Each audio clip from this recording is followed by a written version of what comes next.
So some months back, I was visiting this East African city. And so we were stuck in traffic, and this vendor suddenly approaches my window with a half-opened alphabet sheet. I took a quick look at the alphabet sheet, and I thought of my daughter, how it would be nice to spread it on the floor and just play all over it with her while getting her to learn the alphabets. So the traffic moved a bit, and I quickly grabbed a copy, and we moved on. When I had time to fully open the alphabet sheet and take a more detailed look at it, I knew I was not going to use that to teach my daughter. I regretted my purchase. Why so? Looking at the alphabet sheet reminded me of the fact that not much has changed in the education curricula in Africa.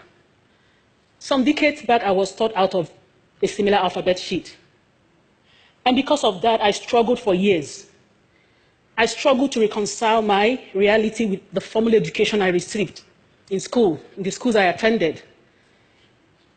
I had identity crisis. I looked down on my reality. I looked at my ancestry. I looked at my lineage with disrespect. I had very little patience for what my life had to offer around me. Why? A is for apple. A is for apple. A is for apple, is for that child in that part of the world where apples grow wild. Who has an apple in her lunch bag? Who goes to the grocery store with her mom and sees red, green, yellow, apples of all shapes and colors and sizes? And so introducing education to this child with an alphabet sheet like this fulfills one of the major functions of education, which is to introduce the learner to an appreciation of the learner's environment and a curiosity to explore more in order to add value. In my own case, when and where I grew up in Africa, apple was an exotic fruit. 2-3 times a year, I could get some yellowish apples with brown dots, signifying thousands of miles traveled, warehouses stored in to get to me. I grew up in the city to very financially, comfortable parents, so it was my dignified reality. Exactly the same way cassava fufu or ugali would not regularly feature in an American, Chinese, or Indian diet. Apples didn't count as part of my reality. So what this is to me, introducing education to me with A is for apple, made education an abstraction.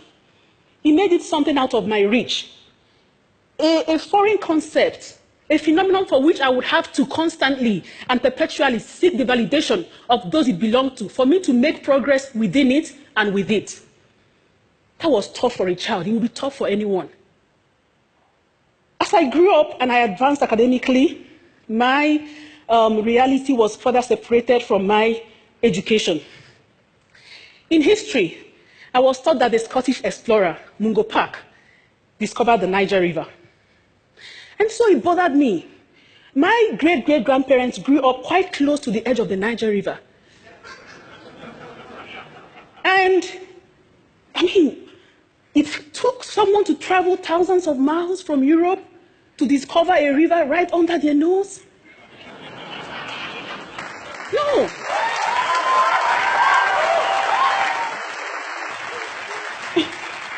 What did they do with their time? Playing board games, roasting fresh yams, fighting tribal wars.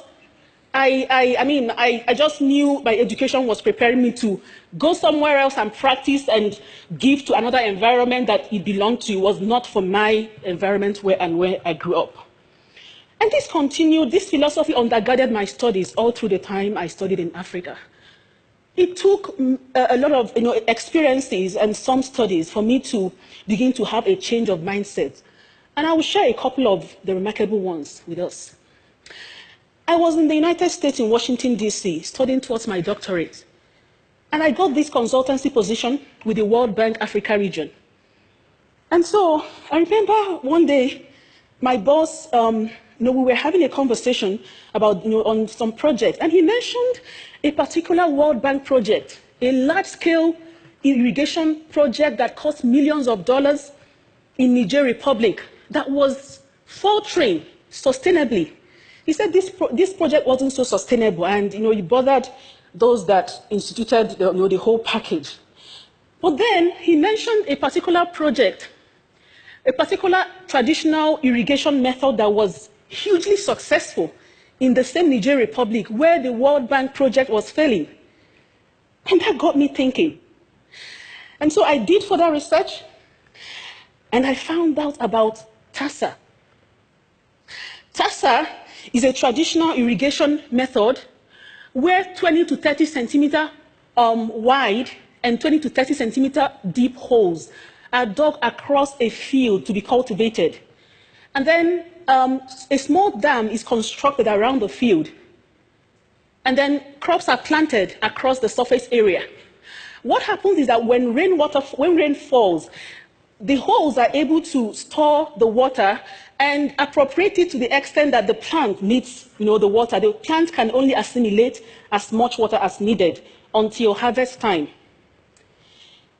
Niger is 75% scorched desert. So this is something that is a life or death situation, and it's been used for centuries. In an experiment that was conducted, a plot of land, two similar plots of land were used in the experiment, and one plot of land did not have the TASA technique on it, similar plots. The other one had TASA technique constructed on it. Then similar grains of millet also were planted on both plots. During harvest time, the plot of land without TASA technique yielded 11 kilograms of millet per hectare. The plot of land with TASA technique yielded 553 kilograms of millet per hectare. I looked at the research, and I looked at myself. I said, I studied agriculture for 12 years, from primary to senior 6, as we say in East Africa, SS3 in West Africa, or 12th grade. No one ever taught me of any form of traditional African knowledge of cultivation, of harvesting, of anything that will work in modern times and actually succeed where something imported from the West would struggle, to succeed. That was when I knew the challenge of Africa's curricula. And thus began my quest to dedicate my life work to studying, conducting research on Africa's own knowledge system, and being able to advocate for its mainstreaming in education, in research, policy, across sectors and industries. Another conversation and experience I had at the bank, I guess, made me take that final decision of where I was going to go, even though it wasn't the most lucrative research to go into, but it's just about what I believed in. And so one day my boss said that he likes to go to Africa to negotiate World Bank loans and to work on World Bank projects. And I, intrigued, I asked him why. He said, oh, when I go to Africa, it's so easy. I write up my loan documents and my project proposal in Washington, D.C. I go to Africa, and it just gets signed. I get the best deal, and I'm back to base. My bosses are happy with me. But then he said, I hate going to Asia, or he mentioned a particular country in Asia and some of these countries. They keep me for days trying to get the best deal for their countries. They get the best deal. They tell me, oh, that clause will not work for us in our environment, it's not our reality. It's so Western. And they tell me, oh, we have enough experts to take care of this. You don't have enough expertise. We know. And they just keep going through all this. And by the time they finish, yes, they get the best deal, but I'm so exhausted and I don't get the best deal for the bank. And we're in business. Really? I thought in my head. Okay, I was privileged to sit in on a loan negotiating session in an African country. So I would do this consultancy position during summer, since I was a doctorate student. And then I traveled with the team, with the World Bank team, as more like someone to help out with organizational matters. But I sat in during the negotiating session. I had mostly Euro-Americans, with me from Washington, D.C. And I looked across the table at my African brothers and sisters. I could see intimidation on their faces. They didn't believe they had anything to offer the great-great-grandchildren of Mungo Park. The owners of Apple in A is for Apple. They just sat and watched and, oh, just give us, let us sign. You own the knowledge, you know it all. Just, where do we sign? Show us, let us sign. They couldn't even, they had no voice. They didn't believe in themselves. Excuse me. And so, I have been doing this for a decade. I have been conducting research on Africa's knowledge system, original, authentic, traditional knowledge. In the few cases where this has been implemented in Africa, there has been remarkable successes recorded. I think of Gacaca. Gacaca is Rwanda's traditional judicial system that was used after the genocide. In 1994, when the genocide ended, Rwanda's national court system was in shambles. No judges, no lawyers to try hundreds of thousands of genocide cases. So government of Rwanda came up with this idea to resuscitate a traditional judicial system known as Gacaca.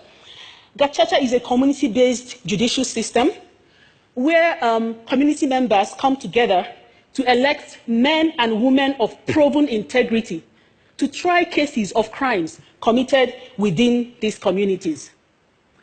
So by the time Gacaca concluded its trial of genocide cases in 2012, 12,000 community-based courts had tried approximately 1.2 million cases. That's a record.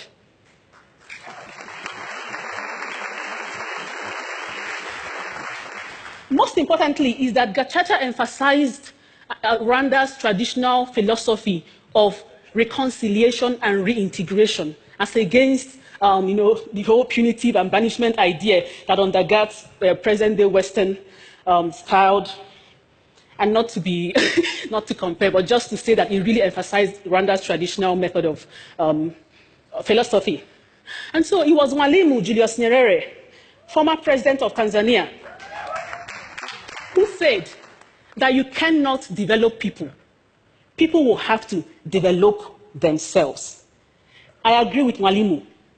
I am convinced that Africa's further transformation, Africa's advancement, rests simply in the acknowledgement, validation, and mainstreaming of Africa's own traditional, authentic, original, indigenous knowledge in education, in research, in policymaking, and across sectors. This is not going to be easy for Africa. It's not going to be easy for a people used to being told how to think, what to do, how to go about it. A people long subjected to the intellectual guidance and direction of others, be it the colonial masters, aid industry, or international news media. But it is a task that we have to do to make progress. I am strengthened by the words of Joseph Shabalala, founder of the South African choral group, Lady Smith Black Mambazo. He said that the task ahead of us can never, ever be greater than the power within us. We can do it. We can unlearn looking down on ourselves. We can learn to place value on our reality and our knowledge. Thank you, Asante San. Thank you. Thank you.